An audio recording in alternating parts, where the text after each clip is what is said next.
کہ یہ دین کا فتویٰ ہے اس جگہ پر، ان کو معلوم ہی نہیں ہوگا کہ اصل میں یہ دین نہیں، تو لوگ اس پر عمل کریں گے۔ یہ ٹھیک ہے کہ لوگوں کو اس کی سزا نہیں ملے گی، اگر اس نے بھی خلوص سے وہ ڈرائیو کیا ہوگا، اجتہاد کیا ہوگا، تو اس کو بھی شاید سزا نہیں ملے گی، لیکن جب امام آ کے حق بیان کریں گے اس موضوع پر تو لوگ اس کو اجنبی سمجھیں گے۔ تو یہ انشاءاللہ تعالیٰ اگلی اتوار جو آج پڑھا ہے، جو بیان کیا ہے، اس کے متعلق کوئی سوال پوچھنا چاہتے ہو آپ تو محفل آپ کے لیے حاضر ہے۔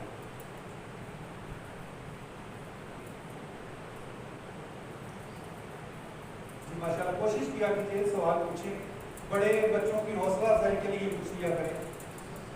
یہ نہیں ہے کہ آپ کو کچھ نہیں آتا، بچوں کو سوال کی ترتیب سکھانے کے لیے کہ بچوں ایسے سوال پوچھا جاتا ہے۔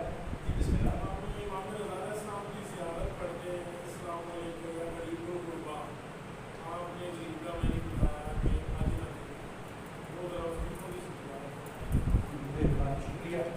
دیکھیں مولا امام علی رضا علیہ السلام سے پہلے ہم غریب الوطن امام حسین علیہ السلام کو کہتے ہیں، غریب الوطن۔